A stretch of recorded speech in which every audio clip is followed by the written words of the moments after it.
Assalomu alaykum aziz obunachilar, kanalimizga xush kelibsizlar. Bugun sizlarga keks retsept bilan bo'lishmoqchiman. 1 stakan qatig'imizga 1 choy qoshiq soda solib, uksus solib, yaxshilab aralashtirib bir chetkaga olib qo'yamiz.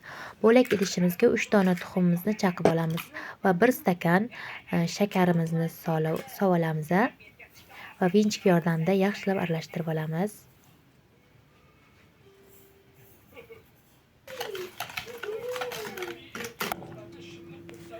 Aralashtirib olganimizdan so'ng qatig'imiz shunaqa bijg'ib turadi. Uni tuxumli massamizga solamiz.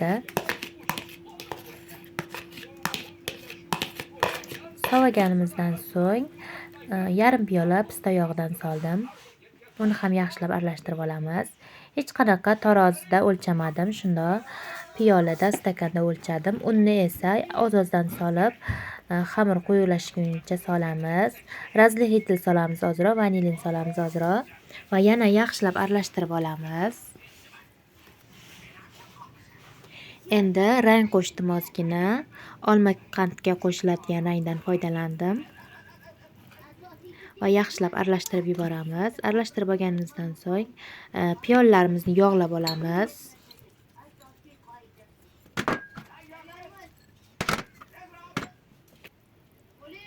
Hech qanaqa qolip shart emas. Uyda bor piyollalarimizni yog'lab shunaqangi savasak va yoki pishirib olsak bo'ladi. Ko'p savol tushadi, piyola chornab yoki sinib ketmaydimi deb. Yo'q, hech qanaqa piyollalarga shikast yetmaydi yoki sinib yoki chornab ketmaydi hech qanaqa. Bemalol ishlasangiz bo'ladi. Menda 7 piyola chiqdi. Ustiga mak qo'shdim. Yong'oq yoki shokolad qo'ysa bo'ladi, tabingizga qarab. Endi 160-170 gradusda 20 minutga qo'yib pishirib olamiz. Ko'rib turganlaringizdek piyolalarimiz hech qanaqa singani yo'q yoki chornagani yo'q. Juda ham chiroyli bo'lib tayyor bo'ldi.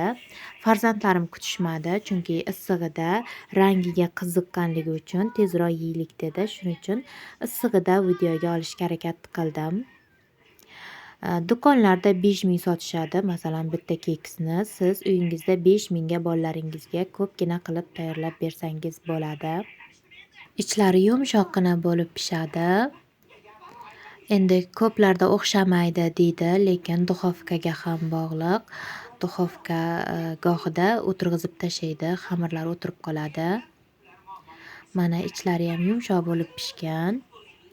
Agarda duxovkada ishlatadigan bo'lsa, pastini birinchi qo'shib, ko'tarilib olgandan so'ng ustki qismini qo'shish kerak deb bilaman. O'shanda kekingiz, piroklaringiz o'xshab chiqadi. Mana ko'rib turganlaringizdek tayyor bo'ldi. Agar yoqqan bo'lsa, laykchani qisartirib qo'yishni unutmang azizlar. Sizlar bilan keyingi videolargacha ko'rishguncha deyman.